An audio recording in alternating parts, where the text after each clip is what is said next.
finding hidden treasures, traveling to Tampa Bay's diverse communities and neighborhoods, discovering the sights, sounds, and taste of the region, experiencing history and culture. I'm your host, Serena Fazan, and we are Unlocking Tampa Bay. Hi everyone, I'm Serena Fazan and welcome to this episode of Unlocking Tampa Bay. I'm here with President and CEO of Visit Tampa Bay, Santiago Carrata. Santiago, it's always so great to see you. It's always great to be on another episode with Serena Fazan, Unlocking Tampa Bay. Well, thank you so much. Awesome? Oh my gosh, thank you so much for that. And there is so much going on in Tampa right now. It's so exciting. Can you give us some of the highlights? Well, you know, this is the season, right? So sports in full gear. You know, the Bucks picking up where they left off last year, you know, winning some great games. The Tampa Bay Rays, over 100 games won, 100 games won this year. Only 3 teams in all baseball were able to do that. Headed into the postseason. The Rowdies are doing great. The Lightning are starting up their season. College teams are in gear. So sports in full bloom here in the fall. And, you know, this is a great season for us. We just had the Gasparilla Music Festival. The weather is turning terrific. You know, all that happens around here with Halloween.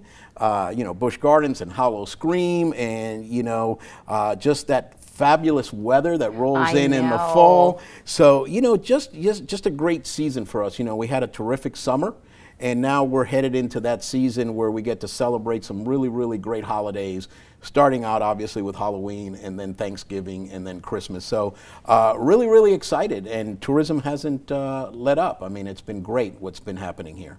And you know, also, we're in a new location that we typically are, right? Usually we're in your beautiful store at the Visitor Center. But what is this? What's new with Visit Tampa Bay? Well, you know, we're developing space for a lot of the organizations that live with us. We were a bit cramped, and, you know, the pandemic really forced us to spread out and think about spacing and health and welfare. So this is our new training room, and it's not even quite finished yet, but it's nice for us to be able to move around and record the episodes from different locations. But, you know, we've been busy. We just attended IPW, which is the biggest international tourism show for the United States. It's where the United States gets to show off for the world. And we had a huge presence there. And in fact, as part of that, Connect Travel had an award ceremony, and our great marketing team won what I want to call an international award, because 2 different countries were given awards at this event, and we received, you know, innovative marketing during a pandemic. And so, again, kudos to our great marketing team. And, you know, all of our teams are doing great. Our convention sales team, our leisure sales team. You know, we just hosted that great Connect show that I think we talked about in our last episode. So, you know, we continue to put Tampa, Hillsborough County on an international stage, on a domestic stage, because we want to continue that great momentum that we saw in the summer as far as tourism and visitors to the destination. And quite honestly, we're super excited about international borders opening up soon and the cruise industry coming back online. So super, super excited, not with what we've just had, but what's still on the radar for us in the future. And you know, there is so much to see in Tampa. On this episode of Unlocking Tampa Bay, Santiago, we did a great show on discovering downtown museums. So we went to the H.B. Plant Museum, we went to the Tampa Museum of Art, and we went to the SS American Victory Ship. You know, favorites of mine, I've been to all of them. I've actually served on the board of the H.B. Plant Museum as well as the Tampa Museum of Art. And, you know, just phenomenal attractions that are downtown, and they're part of a larger downtown attractions, education, museum venues. When you think about all the way up at the Florida Aquarium and you start moving through downtown with the Glazier Children's Museum, you have the Tampa Theater, you have obviously the Florida Photographic Museum of the Arts, the Strass Center. I mean, just a great combination. I know I'm forgetting somebody and I'm going to regret it afterwards, but, you know, just so many great partners that add to that downtown fabric. And pretty soon here we're going to launch the Riverwalk Pass, which really gives you access to all of those great venues that are downtown within walking distance. So when you think about all those incredible assets downtown, again, I forgot the Tampa Bay History Center. You know, when you add all of those up within walking distance and accessible by one pass, that's really great. It mirrors our city pass, which also has some great attractions that are not maybe all downtown. So this one really gives you access to some great venues downtown. And one of my favorite episodes, you know, we've done great episodes, but, you know, looking at museums and education, cultural attractions really speak to who we are. So super excited with this episode. Well, let's share it with everybody. Absolutely. Wow, isn't this amazing? Beginning with one of the most iconic landmarks in all of Tampa Bay, we're at the Henry B. Plant Museum, located at the campus of the University of Tampa, and I'm joined with Lindsay Human, the Museum Relations Manager. Lindsay, thank you so much for having us today. Oh, it's our pleasure. We're just glad you're here. Oh my gosh, this is so beautiful. And tell us a bit about it, because the museum was initially, right, part of a hotel? Yeah, so the building opened as the Tampa Bay Hotel in 1891 and ran as a hotel all the way until 1932. So the museum opened in 1933, the same year that the University of Tampa moved into the building. So we've been here quite a while.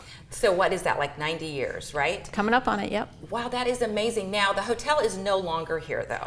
That's correct, but what we have in the museum is what's left of all of the original artwork and furniture and furnishings from the 1890s. So when you come into the museum, you're stepping back in time and seeing what it would have been like to be a guest here at the hotel. You know, Henry B. Plant is known as the father of Florida tourism. And is it because of all these beautiful things that you see here? That certainly played a part of it. Henry Plant built an empire of railroads and steamships and hotels throughout the southeastern United States, primarily in Florida. He had this transportation empire so that you could get all the way from New York or Prince Edward Island all the way to Tampa and even further south, the Keys and Cuba and places in the Caribbean. Henry Plant developed all of this and then had this crown jewel created. The Tampa Bay Hotel was really the palace of his empire. It's wonderful to hear the history of all that and the people that make such a huge difference. Yeah. So at this museum, what can we expect to see? Well, when you come in, as I said, it's kind of like you're stepping back in time. You're going to see original artwork and furniture from the 1890s. We have historic photos set around so you can see what it looked like then and compare it to what it looks like now. You're going to learn stories of people who lived and worked here at the Tampa Bay Hotel. It wasn't just Henry Plant. It took a whole community to make this building work. And this was the center of Tampa community life in the 1890s and early 1900s. So this museum is open to the public.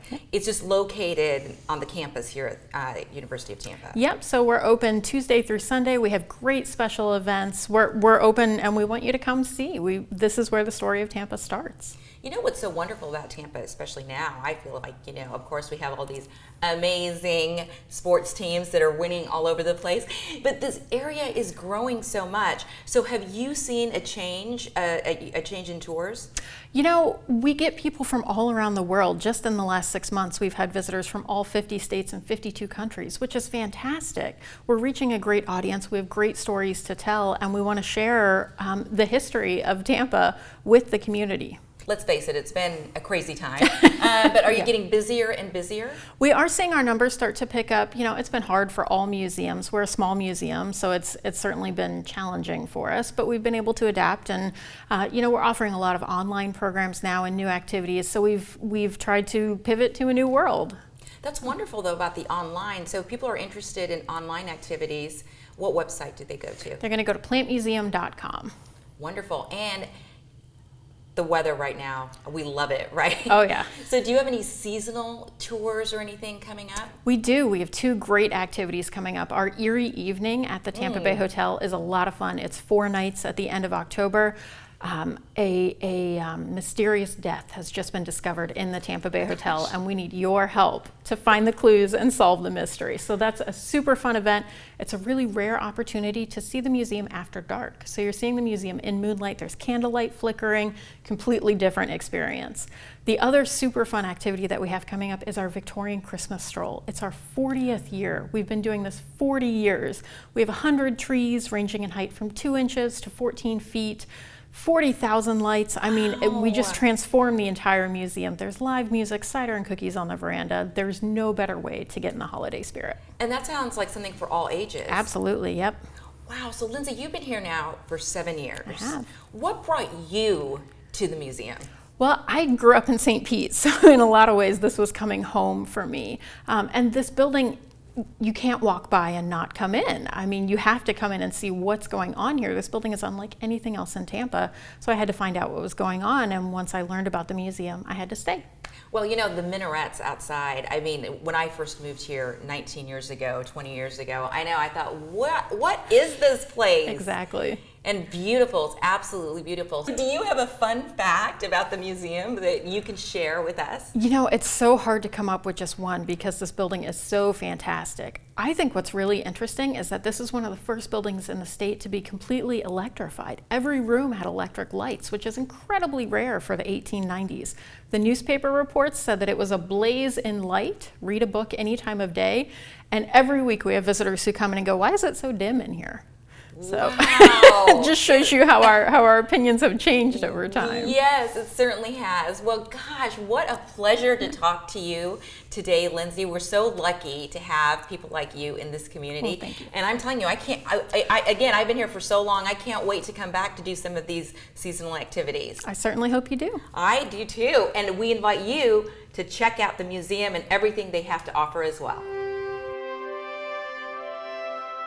We are now aboard the SS American Victory ship. It's only one of 4 fully operational World War II ships in the entire country. Talk about an American icon and a Tampa Bay icon. Now, typically, the American ship is located behind the aquarium, but it's moved in October for a very special reason, and we'll get to that in just a moment. But first, I'd like to introduce the president, Bill Kuzmic. Bill, so nice to see you. Welcome aboard. Nice to have you here. Firstly, thank you for your service. Thank you. An honor and a privilege. Thank you. Well, tell us a bit about yourself and tell us a bit about this amazing ship. Not born in Tampa, but raised in Tampa. I left here, went to Naval Academy for a few years, and married my sweetheart from Tampa. And we decided we got out of the service where we're going to go, and we came back to Tampa.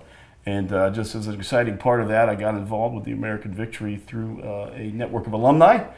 And they convinced me that I need to start running this place, and so I did. And it's been a really fun ride, for sure. Wow, well, it is so spectacular. Tell us about the ship, though, and the history of the ship. So the ship's a pretty incredible piece of gear. We actually been here for about 20 years, and it came out of a mothball fleet in Virginia. And it did look a lot different than it looks today, you know. So she still needs some work, of course, at the age of 76. But we put a lot of paint, elbow grease, and effort into bringing her back to full steaming capacity. And she served in World War II. She served in Korea. She served in Vietnam. And I always like to tell everyone she still serves today because we do a lot of training with active duty police, firefighters, police officers, law enforcement, and all the military units come here and train as well. So it's really a neat part of our community, both from its history and its current impact. So, Bill, why is the American Victory ship here in Tampa? I mean, there's only 4 fully functioning World War II ships in the entire country. So, as you're aware, Tampa has a deep history to the military here. We've got MacDill Air Force Base that has expanded to include a number of other commands. We've got our city was built around our port, and this is kind of brings it all together. So it was brought here. It was built in California, but it was brought here after its many years of service from Virginia by one of our local harbor pilots, Captain John Timmel. It just felt that it was a great testimony to the greatness of Tampa Bay and all it had to offer during those years of the war effort. And so it came here and it represents those communities, both the military and the poor community, very well, and that's why we have her here. Talk to us about the museum, though, within the ship. Now, is this open all the time for tours? It's open year-round. We do close on some of our religious holidays, but we're open year-round, and we're open 7 days a week. And when you come on board, you're really stepping back into history, which is pretty neat. And, you know, I think we've got a lot of neat exhibits for people to look at, but people are here to see the ship. So they come in and they just start exploring it. You know, we get young and old alike. You know, everyone's got some kind of tie back into the service. So this ship served all the services. It's a merchant ship, crewed by merchant sailors and manned by Navy gunners to protect it. But we carried supplies for all the troops overseas. And so everybody's got a connection back to this piece of history. So what types of pieces of history can we see? Like, besides the ship itself? Yes, besides the ship itself. We've got all kinds of interesting documents out there. We've got models of different vessels. We've got, actually from the History Center recently, we've got a a full-size German mini submarine which used to hunt these vessels. And the vessel was designed to bring the troops what they needed to fight the war. So the enemy liked to shoot the archer, not the arrow, if you will. So these ships were a big target overseas. So you can see some of that, some of the armaments, some of the other vessels that probably the last thing left of those vessels is their nameplate, and that's hanging on our bulkheads. And that's really kind of a neat thing to see when you think about how massive a ship is, and all that's left of it is this nameplate from old service. So that's pretty neat too. Wow, from 76 years ago. Man. So our good friends at Spartan Wharf invited us to come down for the month of October, just because we do Undead in the Water, which is our haunted ship attraction every year. What? I know. What? It's a lot of fun. We've done many iterations of some kind of haunt over the years. About 4 years ago, we jumped on this idea of doing Undead in the Water. At the time, it was zombies. We did that for a few years. Now it's got a little different flavor to it this year. We have a ghost who is haunting the ship, and we're not sure why. And it goes back to some old sea lore that says a ship is called she for many reasons. And so we're trying to figure out why she's here and what she wants. And it's really scary. Oh my gosh, well I have to say I get scared very, very easily. So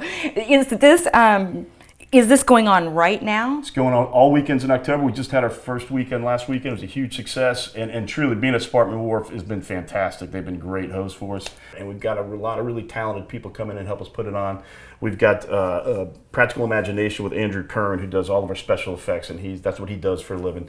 We've got Scott Sullivan, who creates our teasers and our Q-line videos to really immerse you in the experience. Scott Swenson comes in and takes care of all the actors and kind of the storyline flow, and just a lot of really talented folks that have come together to help us come together.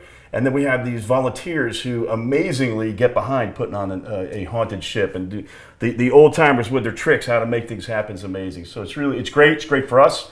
And we get a lot of people that come to it that we don't normally see. So it's a good new audience for us. And I was going to ask you about that. Do you feel that the new audience also comes from just all the growing attractions around here? I mean, Spartan Wharf is just on fire, don't you think? Just because Tampa Bay is on fire. I do. Tampa Bay is on fire. Good win last night. But we do. We're seeing a lot of growth, a lot of foot traffic coming around. And being down at Spartan Wharf, just the people looking over the side, they just didn't know we were here. We love our spot at the aquarium, but we're a little hidden, so down here we're really open and visible to a whole new audience. How much of this ship is the haunted ship?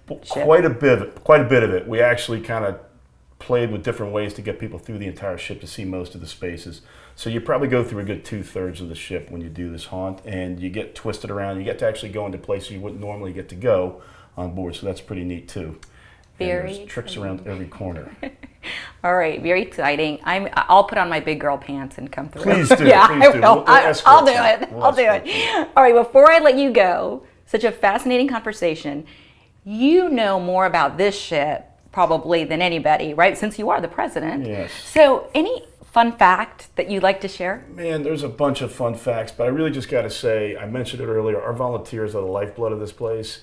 And the way that they step up and do whatever we need them to do. I'll tell you, moving down here was a Herculean effort. And I got to give a shout out to all our partners from the tug companies, the Port Authority. Everybody really stepped up to get us down here. But when our volunteers kind of roll into gear and they're coming up with ways to do haunted tricks, it's pretty amazing. The ship was built in 55 days, right? Which is a testimony. So we always say you can't get a permit in 55 days anymore.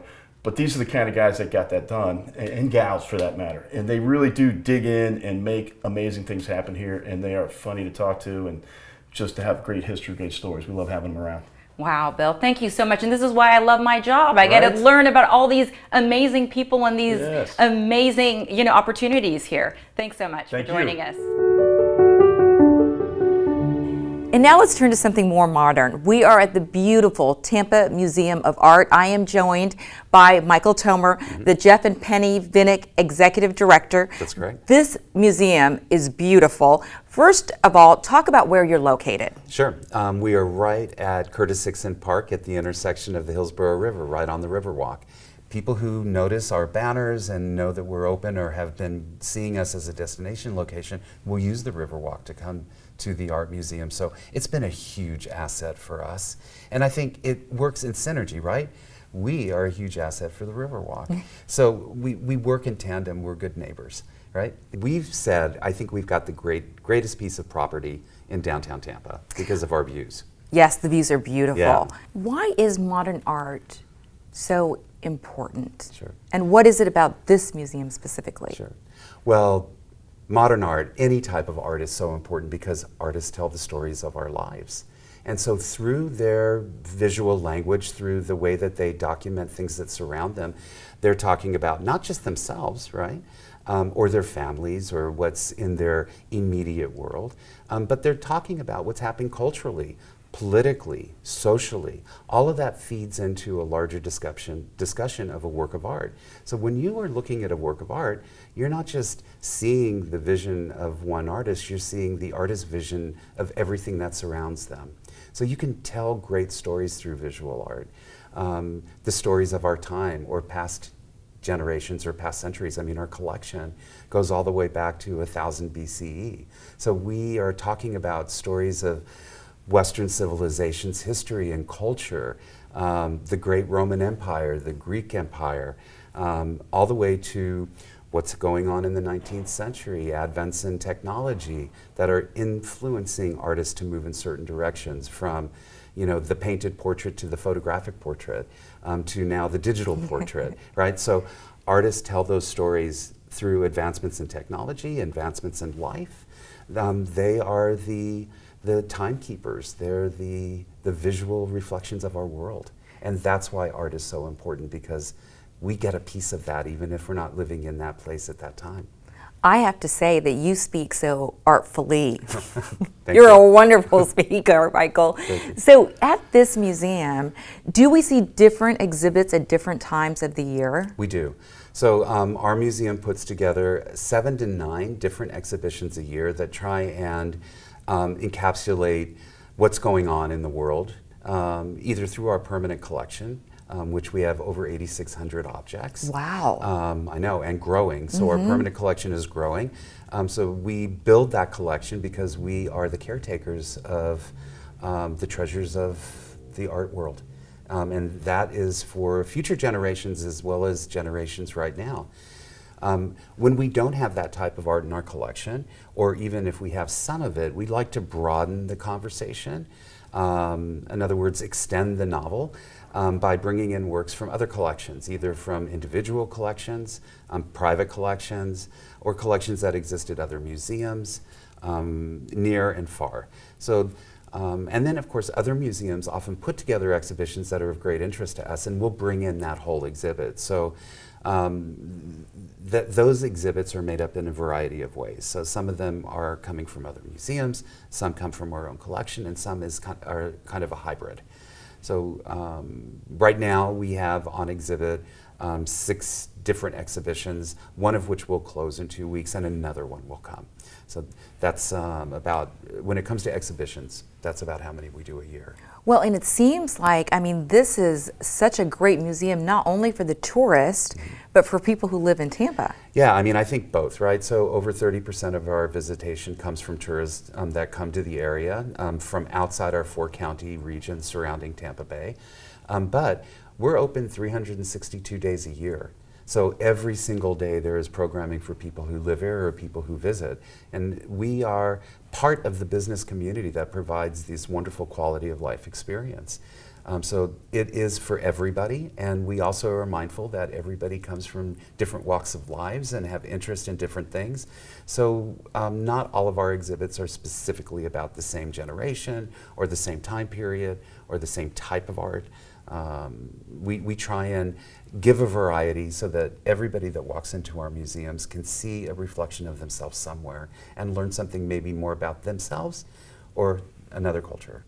So even if someone is not, say, some people may not be into the arts as some other people, everybody will find something here. I think so. We are trying to bring in people into the museum to help them understand that they can enter at any level under any interest level. So we're telling stories about art, but some of that art are telling stories about life that maybe at first glance may have nothing to do with the art form itself. Well, before we wrap up, I wanted to ask 2 things. This is not the original building. No. This museum that we're standing in right now opened to the public in 2010. and has been our most recent iteration of who we are. So the Tampa Museum of Art is the oldest cultural institution in the Tampa Bay region. We opened our doors as the Tampa Museum of Fine Arts in 1920. We kind of morphed into the Tampa Art Institute when we went from a museum that just exhibited art to one that taught people how to create art. And that became our history up until the point at which we became the Tampa Bay Art Center, briefly, same scenario, teaching and exhibiting, to a full-fledged collecting art museum when we opened in 1979. And when we did that, we had a building not too far from here, kind of over where Kylie Gardens is right now at Curtis Hickson Park. And we were literally attached to the convention center. And so we offered this opportunity to downtown Tampa since 1979. And when that building could no longer support this institution's growth, a new building was created, and we opened this place in 2010. So, I mean, the bottom line, though, save the best for last. 100 years, more than 100 years. 100 years. How great is that? It's amazing. We had this wonderful celebration in 2020. We actually had people attending the event that had been volunteers at our museum. One lady had been with us for 70 years. Oh my gosh. Amazing, right? Yes, we'd love to meet her too. Yeah, and so really, the community has been engaged in wanting to see this museum flourish for a century. And we're looking forward to our next 100 years now. Wonderful. Well, Michael, I'm telling you, what a pleasure talking with you. We would encourage everybody to come down here. It's so beautiful, especially at night, with all the lights. Yeah, the lights are amazing, right? Leo Villarreal's light installation on the south facade right at the park. It's stunning.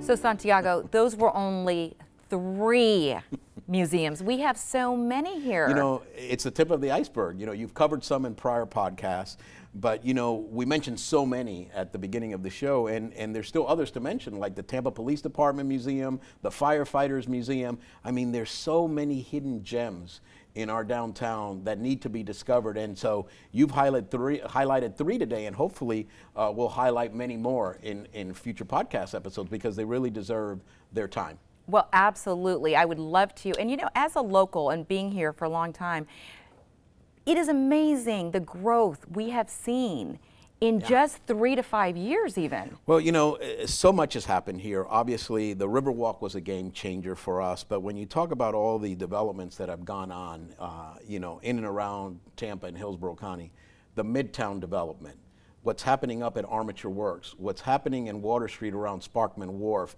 what will be happening between downtown Tampa and Ybor City with the Gasworks project, you know, the extension of the Riverwalk on the west side of the river, connecting those West Tampa neighborhoods to downtown.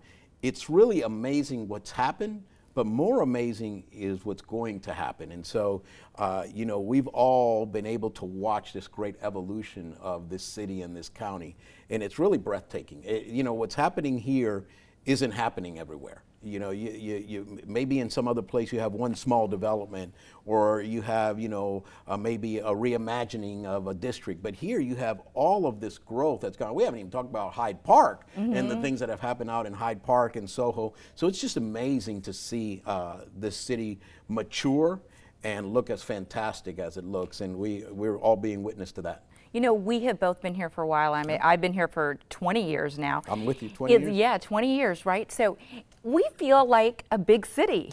Well, and we're marketing it like a big city, right? You know, it's a big city and it deserves big city marketing. And, you know, we've talked about IPW at the beginning of the show. We had Connect.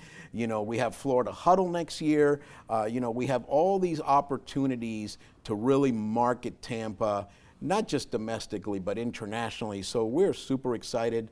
We have great partners in Visit Florida and many of our colleagues around the state that partner with us.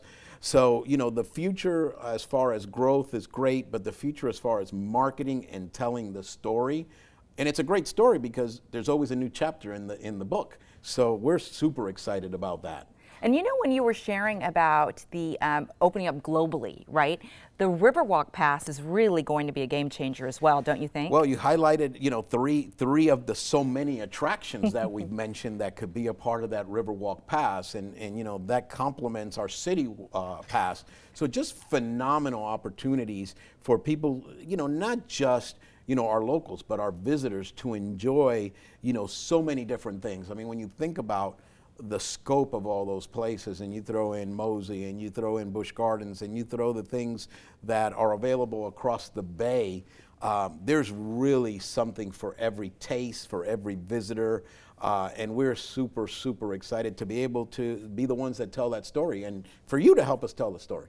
Well, we certainly enjoy it, and I always enjoy seeing you so much. Thank you, everybody, so much for watching. I'm Serena Fazan. Until next time, this is Unlocking Tampa Bay. To learn more about Visit Tampa Bay and the adventures that await you, visit www.visittampabay.com or follow @Visit Tampa Bay on social media.